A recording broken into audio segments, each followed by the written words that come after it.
So how did I get into raw foods? How did I come into this 80-10-10 lifestyle? I came into it in 2001. I was sick and tired of being sick and tired. I had enough. I just had another bout of chronic fatigue. I had no real fitness. I was up and down with fitness. I was like wanted to be fit, couldn't be fit, didn't have enough energy to train. And then get a bit better, try and train, get like lung conditions, more asthma, Crohn's disease was just up and down. I was like, all right, enough is enough. And someone mentioned vegetarian diet to me, and I was like, vegetarian diet? Okay, crazy, but I'll give it a go. I was so sick and tired of being sick and tired. I went vegetarian, felt better straight away. Cut out all animal flesh foods, still eating eggs and dairy. And then a week later, I was like, hang on, eggs are periods from chickens, and milk is for baby cows. I'm not doing that anymore, ever. So I ditched them. And literally the next day, I was like, wow, I can breathe. And my stomach feels even flatter when I wake up in the morning. And wow, this is really good. This is really good. And then I just went on the Dr. McDougall style program. I was living on rice, literally living on rice with soy sauce, oatmeal, and some soy milk in the morning with a bit of cinnamon, a bit of sugar on there. Potatoes with sauce and ketchup, things like that. And I just felt incredible. My acne went away, my Crohn's disease went away, my asthma went away, my chronic fatigue went away, my depression went away, things like that. Just see you later. And my performance, my fitness level, I can chart it, man. I can chart it. In 2001, I went vegan, and my fitness was like this. I went vegan, high carb, low fat. I just went like that, and it's just continually going like that. And at age 34 now, 10 years later, I'm the fittest of my life. Judging by my times in running from the mile to the marathon, set personal bests all year in 2011. Cycling, fastest climbing ever. My biggest day on the bike is 515 kilometers. And when I was eating meat, biggest day on the bike was 257 kilometers. So I've doubled my endurance, doubled my stamina, which is unheard of without drugs. Unheard of. And my next goal for cycling is to crack 600 kilometers in 24 hours solo. I've already done 620 kilometers in 24 hours in a group of riders. I've done 1,243 kilometers, Paris-Brest-Paris, in 51 hours 30, no support, but in a group of riders. But I've never done solo just by myself. So we'll see, 600 Ks in a day is coming up. Anyway, so how I got into raw food, so I did the McDougall program, worked great, fantastic. And then I picked up a book one day called Raw Life. I was in a bookshop, I had a voucher, and I didn't know what to get. And I was like, raw foods, yeah, I mean, that's cool. I'm eating fruit for breakfast now. I've read Fit for Life and eating fruit for breakfast. Yeah, I feel good on that. So I picked up Paul Neeson's book, Raw Life, and I'm like, hang on, what's this dude saying? Rice is bad, beans are bad, 100% raw. Wow, that's interesting. So I read the book, got the book, and I like Paul's style. Paul's a pretty cool guy. Give him a bit of crap on the internet, but he's a pretty chill guy. And so reading the book, fantastic. Did the raw food thing for a bit. Felt like even better because I started eating more fruit then. But I wasn't eating enough fruit because in the book Paul says, you know, you want to, a breath air is a possibility. Man doesn't need food. He quoted Hilton Hotem as man's highest consciousness. I think, wow, we don't need to eat. And I sort of believe that for a bit because I respected what Paul Neeson said for how he's an author. Maybe he knows what he's on about. And when it comes to breatharian, man, that ain't ever happening. Ever. That's like trying to throw this MacBook all the way to Los Angeles. I'm going to pick it up and I'm just going to throw it in LA, Santa Monica Beach. Boom, there it is. Never going to fucking happen, but people will tell you it could probably happen. So, got on the raw foods, read Paul Neeson's book. Good book, fun book, but it didn't give me any caloric sufficiency knowledge there. I didn't know how to get enough fuel because I was eating like 5 bananas for breakfast or 5 bananas for lunch at work. And everyone around me is going, "You're eating 5 bananas for lunch, Harley? I think you've got a fucking problem." And I was like, "Oh, really? Like, is that too many bananas? Oh, maybe." And so I was just fading. I was flailing. And then I'd go out training with the guys or racing.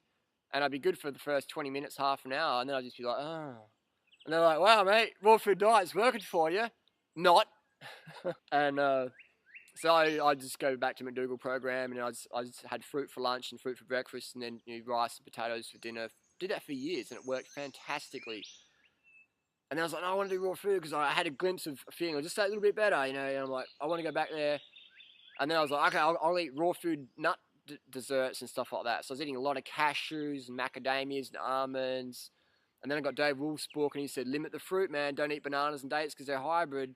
Just eat seeded watermelon and things like that, and avocados. So I was eating a lot of seeded watermelon, which is hard to get calories from, almost impossible to get calories from to be high energy.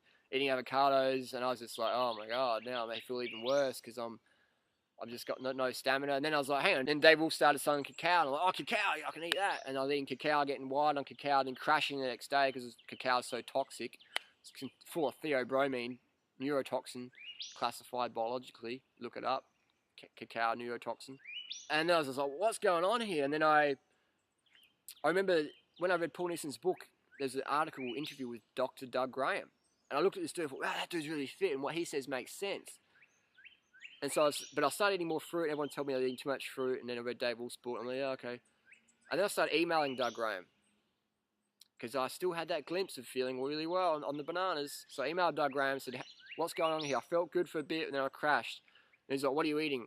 And I'm like, I'm eating this. And he goes, that's too much fat, not enough carbs, not enough calories. And I'm like, oh, like, I don't count calories. I don't have a weight problem. He's going, you got an energy problem, man. You don't have enough stamina to go as hard as you want to go when you want to go hard. And I'm like, yeah, that's right. So he said, you need to eat X, Y, Z amount of carbs per day. And I'm like, man, I don't count calories. And he's like, great, you don't have to count calories, just don't expect good energy levels. And I was like, yeah, whatever, mate. And I was a bit cocky with him back then, and I just sort of thought, yeah, whatever. And I just sort of would just yo-yo, you know, fruit, rice, got the fat down. Still felt amazing, felt better than the high-fat raw, obviously, everyone does.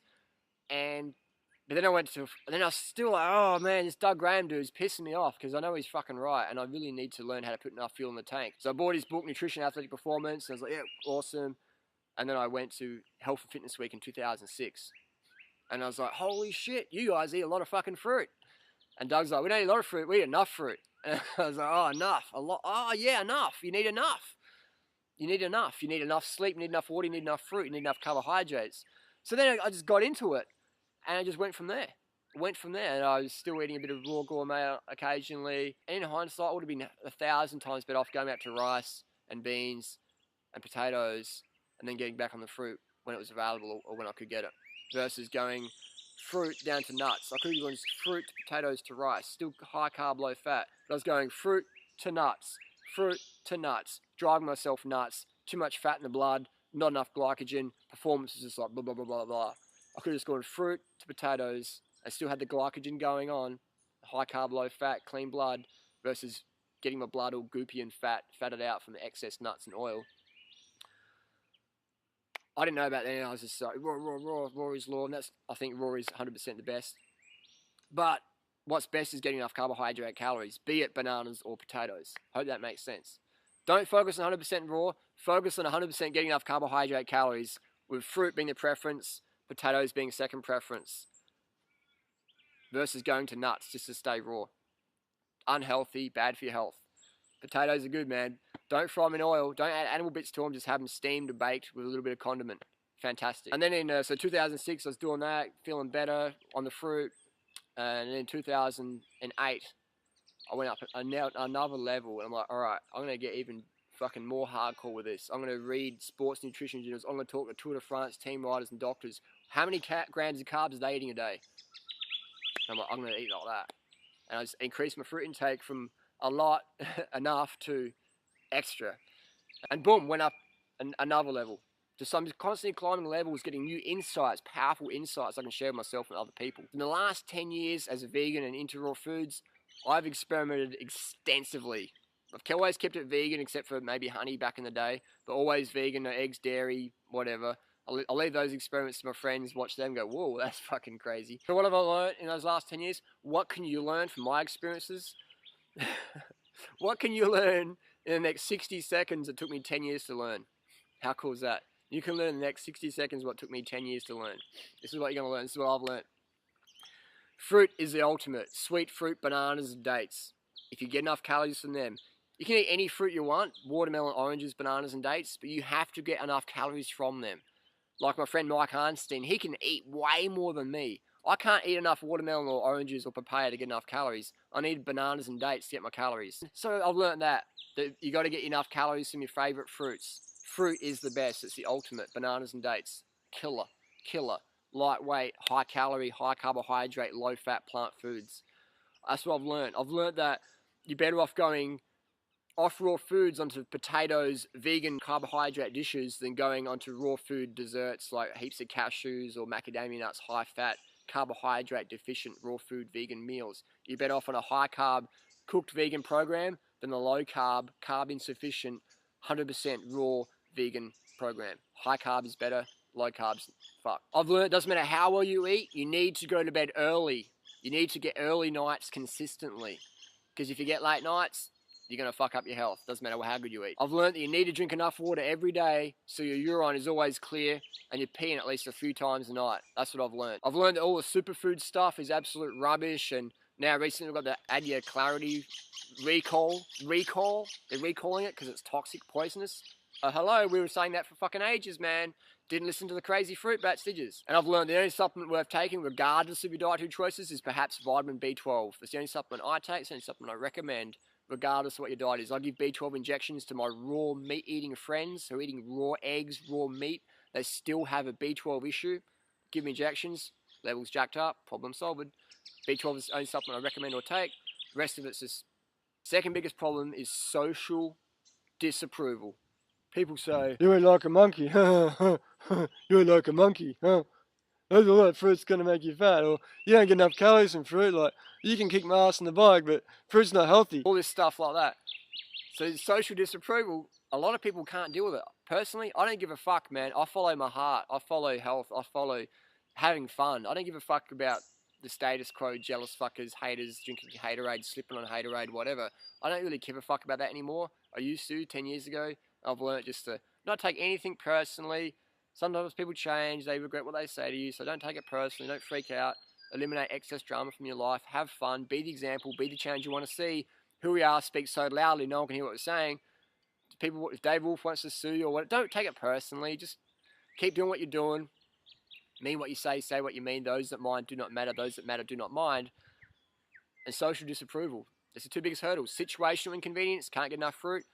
Second one, social disapproval. Just don't take it personally. So be organised. Don't take things personally. That's what I've learned my raw food journey. Hope that's of some help. This is a fucking video I would have paid fucking $10 million to have heard back in 2001 when I thought, okay, I want to get in raw foods lifestyle. What do I need to know? So that's what I've learned. This is like a 10-minute video, 15-minute video. It took me 10 years to work it out. You lucky buggers. You're getting the secrets now. For free. Cool. I'm just giving stuff away, man. That's what life's about, man. Just giving and sharing, receiving and giving. It's one and the same. Give, receive. Just keep the flow happening. Don't hold on to anything. Don't block anything coming in. Just keep it flowing, man. Keep the flow happening. Give and receive. Pay it forward. See you on the road. Thanks for watching.